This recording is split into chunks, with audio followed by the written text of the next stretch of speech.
sekolah kerajaan untuk mewawancarai Bapak sekaligus yang punya perusahaan ini. Perkenalkan, nama saya Hatta Asafa dari UNY. Jadi teman-teman saya Injau Putra Desena dari Yogyakarta, Pak. Saya lalu Muhammad Al-Tofa Amada dari Lombok. Nah, Pak, untuk memasuki wawancara yang pertama, dengan Bapak siapa? Pak? Ini Pak Tumin. Umur 72 tahun.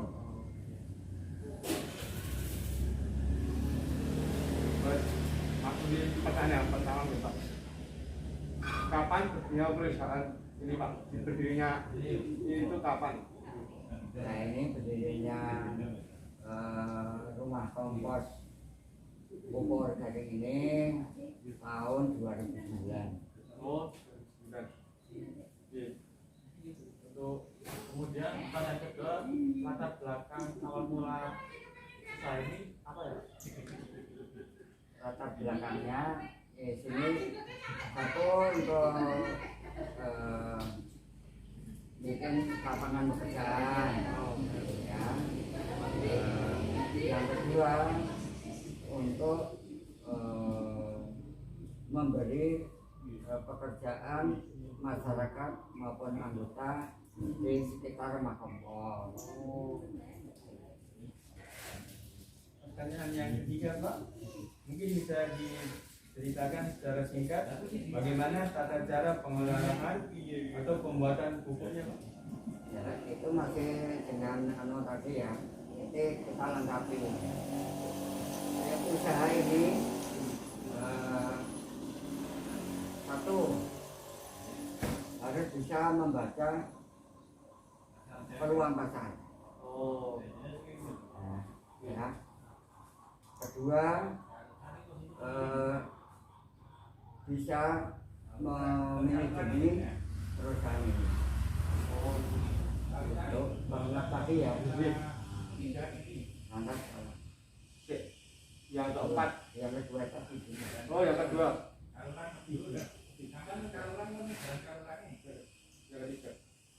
ketiga, tata caranya gimana? Tata caranya pengolahan ini konsep kami ini dibikin prosedur untuk tata cara pengolahan pupuk organik ini. Satu, beberapa proses. Ada proses satu itu fermentasi. Oh, Kedua, penyisiran. oh, Atau dicampuri biar mikrobanya merata. Di samping itu untuk mempermudahkan proses selanjutnya. Proses ketiga itu pengeringan. oh, pengeringan. Pengeringan itu lantas proses yang keempat itu digiling. Oh, giling. Lantas proses keenam itu disaring. Oh, Ya. Proses ke-7 itu packing sama penimbangan. oh, Itu untuk mengenai proses ya. Ini baru proses. Terus proses satu tadi di fermentasi itu selama paling tidak 1 minggu sampai 15 hari atau 2 minggu. oh. Ini Pak, pertanyaan yang keempat, produksi perharinya yang dihasilkan itu berapa kilo? Per hari di sini kita menghasilkan rata-rata itu 2 ton. 2 ton. Oh, Ya, atau 2000 kilo. lumayan ya Pak. Pertanyaan yang kelima Pak, distribusi dan penjualannya kemana saja? Nah ini kemana saja Pak? Yang Itu satu di wilayah Sleman ini terutamanya khususnya untuk petani-petani dan kelompok tani dan instansi terkait. Terus yang keluar itu ada yang Jawa Tengah, ada Jawa Timur, ada Sumatera, ada Kalimantan. Itu semua kerjasama dengan instansi terkait, termasuk perguruan tinggi dari Fakultas Kehutanan. Itu yang kebutuhan paling banyak. Terus Fakultas Pertanian yang ada di UPN itu yang bawa Kalimantan. Tapi kalau yang ke Sumatera tadi itu dari Fakultas Kehutanan. Ya. Terus yang di Jawa Tengah itu macam-macam. Ya, ada yang dari Polbangtan, ada yang dari Sniper, ada Aptam, itu termasuk yang di Jawa Tengah, Jawa Timur itu juga Fakultas Kehutanan. Kemudian Pak, untuk pertanyaannya, karena untuk penjualannya itu satu karung atau bagaimana barangnya? Ya kita per karung, kita nggak jual murah ya. Per karung, karung 25 kilo.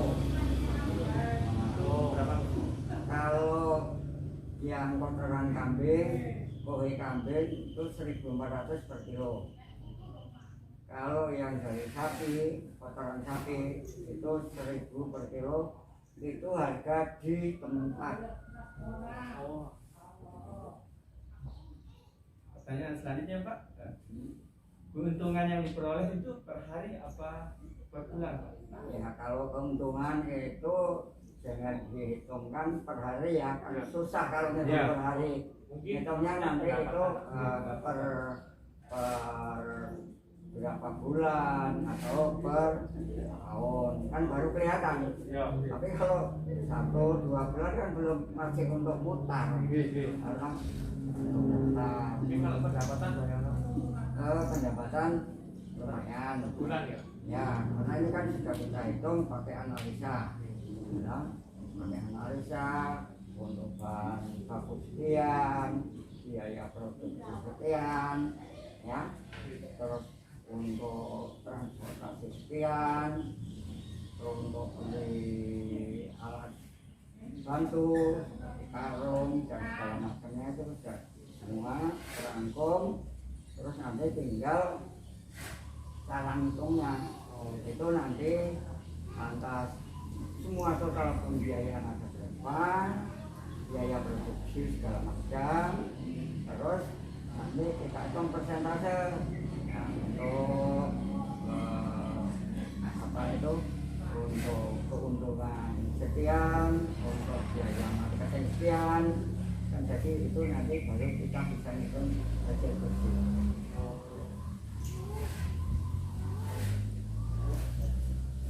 Pertanyaan ke-8 Pak, untuk kondisi pandemi ini apakah berdampak buat perusahaan ini Pak?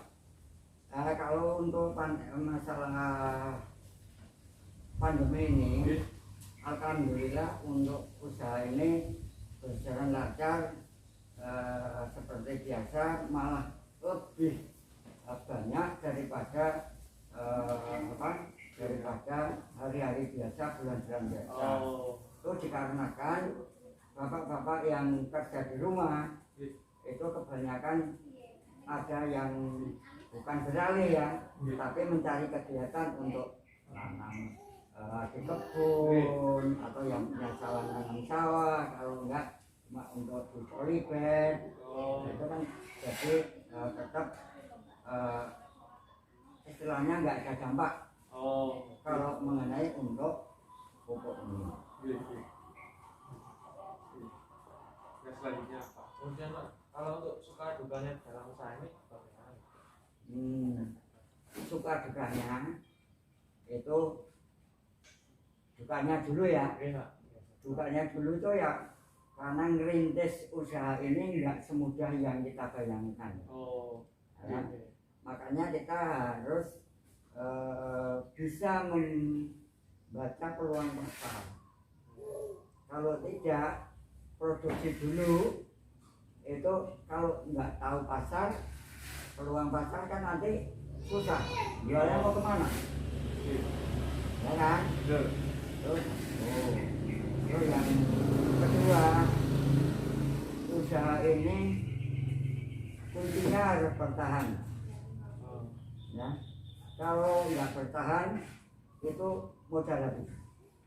Benar. Nah, ini apapun risikonya, dukanya apapun, kalau namanya usaha baru jangan berharap untung dulu. Kalau berharap untung dulu itu di belakang atau di kemudian hari kalau mendapat kesusahan, kesulitan di pasar atau di mana itu nanti stres. Ya kan? Terus makanya kita ngomongnya laku tidak laku tetap jalan. Apapun risikonya. Itu kalau mau di kemudian hari, bulan, tahun bisa jalan. Kalau enggak ya habis itu habis modal. Itu terus juga susahnya merintis awal itu enggak semudah yang kita bayangkan. Tapi banyak dukanya. Nah sekarang sukanya, ya ini sukanya ya, sudah bisa memberi lapangan pekerjaan orang-orang yang membutuhkan yang belum mendapat pekerjaan. Ya, kan untuk menghidupi keluarga masing-masing. Ya, alhamdulillah sini ya, ada orang 11 yang kerja. Ya, 11 sekarang punya istri juga. 1. Ya, kan sudah 22. Terus anaknya 2. Itu paling dikit aja ya. 2. Udah berapa? 44. Itu paling tidak kan kita bukan bangga, itu senang karena kita secara tidak langsung bisa membantu orang yang membutuhkan. Jadi bukan orang yang bukan pengangguran. Kalau pengangguran itu namanya sudah orang tidak mau bekerja, maunya cuma makan minta. Itu namanya orang keset. Nah, terus selanjutnya usaha ini dilandasi dengan hati senang. Ya dilandasi hati senang. 1. Kedua, ada tamu beli maupun main nanya, tanggapannya juga harus sama. Jangan membedakan, oh itu orang cuma orang nanya-nanya, tanggapannya beda.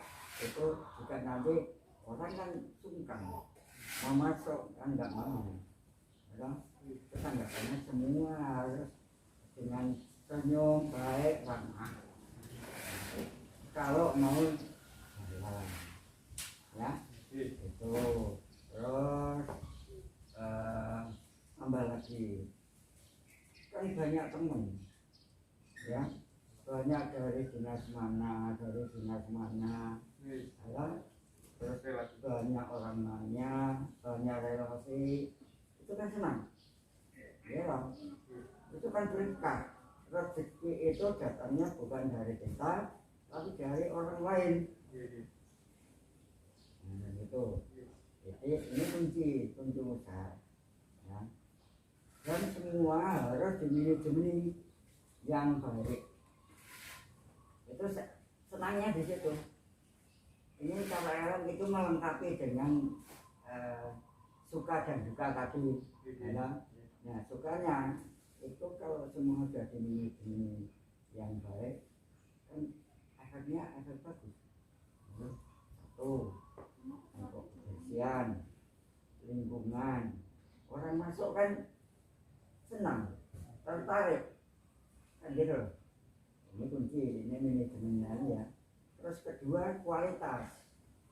Nah, ketiga adalah pelayanan. Nah, ini karena Anda perlu wawasan kewirausahaan lah. Nggih.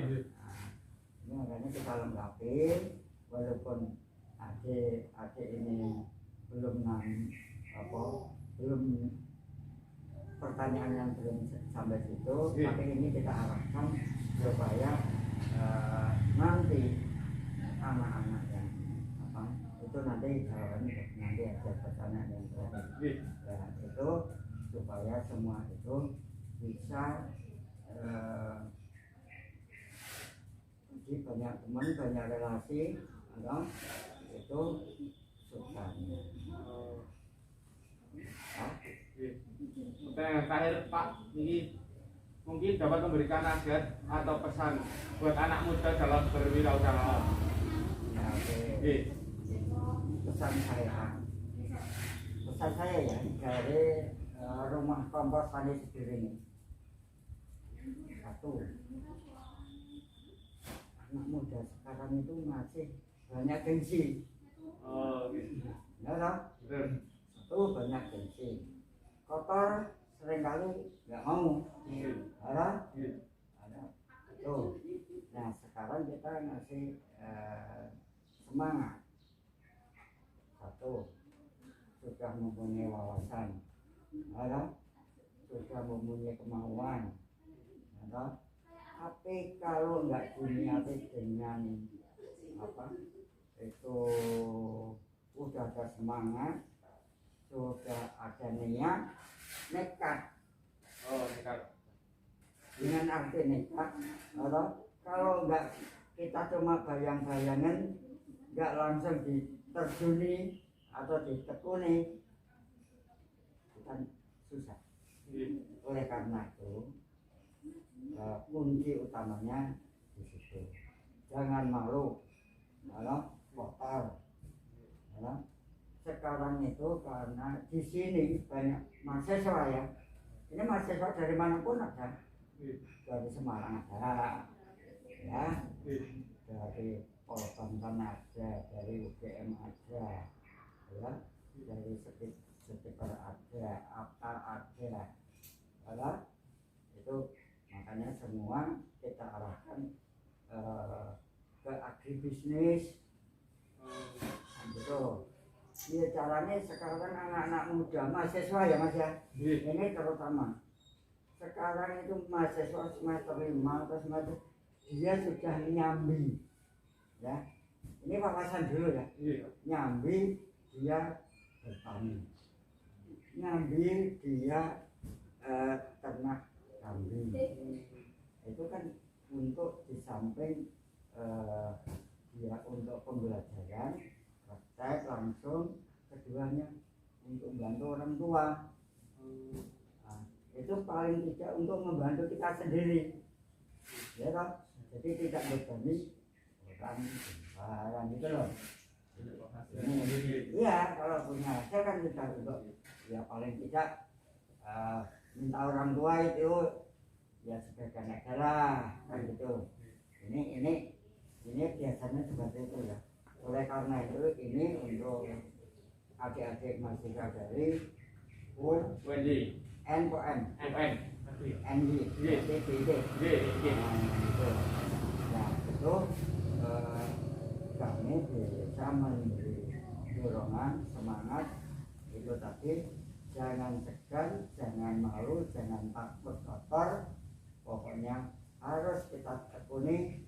Anak-anak muda sekarang bisa menarik adik-adik kita yang akan datang, supaya semua jangan jadi pegawai negeri semua. Karena kalau pegawai negeri semua nggak nampung, pemerintah kan nggak nampung, semua apakah jadi pegawai negeri nggak mungkin. Sekarang banyak yang berwirausaha. Karena yang dari anak-anak mahasiswa yang nyambi ke tanaman holti, ya paling kita praktek sedikit dulu, jangan banyak-banyak untuk uji coba. dan itu dihitung sedetail mungkin. Kita nyangkul 1 jam ya kita hitung 1 jam untuk kerja, nyangkul itu 1 jam untuk kerja nanam, terus untuk penyiangan perawatan itu dikumpulkan kerja berapa jam kan jadi hari. Ya. Itu kan nanti bisa dihitung, oh pekerjaan ini kita kerjakan dengan sekian hari, ya. Benihnya habis sekian, ya. Terus pupuknya sekian, di total dengan tenaga tadi. Nanti kalau setelah dijual untuk bisa dihitung untuk menghitung untung dan ruginya, kan gitu. Semua harus dianalisa. Tapi kalau langsung terjun cuma hanya kerja tidak dihitung, nanti gak ada semangat. Ya, itu pasti cuma kemalas. Untuk jual semene hari gak ada hasilnya. Padahal hasilnya sekecil apapun yang ditangani pakai tenaga 5 menit pun ibaratnya harus dihitung. Gitu. Ya. Ini mudah-mudahan adik-adik besok bisa apa yang kita sampaikan tadi, mudah-mudahan besok bisa sedikit banyak apakah benar atau tidak ngomongnya Simbah itu, kan gitu. Itu terus kan harus pakai uji coba. Kita ngomong nyemangati yang sampai ini, kalau nanti tidak ada tindak lanjut, ya besok kalau jadi pejabat, kalau jadi guru dosen mau ngomong dengan muridnya kan, ya mahasiswanya kan susah. Tapi paling tidak kalau kita sudah bisa praktek menjalani, itu kan bisa untuk memberi motivasi warga, mahasiswa dan sebagainya. Itulah kalau secara seperti itu, mudah-mudahan mulai pada hari ini sampai kapan monggo, mudah-mudahan apa yang ditanyakan di sini nanti bisa ditindaklanjuti atau bermanfaat bagi orang lain. Amin. Ya, gitu. Pak. Terima kasih Pak Bapak Sugimin telah membantu menjawab pertanyaan-pertanyaan yang mahasiswa berikan kepada perusahaan ini Pak. Yang kita punya ini. Nah, cukup sekian Pak pertanyaan. Terima kasih. Wassalamualaikum warahmatullahi wabarakatuh. Waalaikumsalam. Terima kasih Pak. Ya.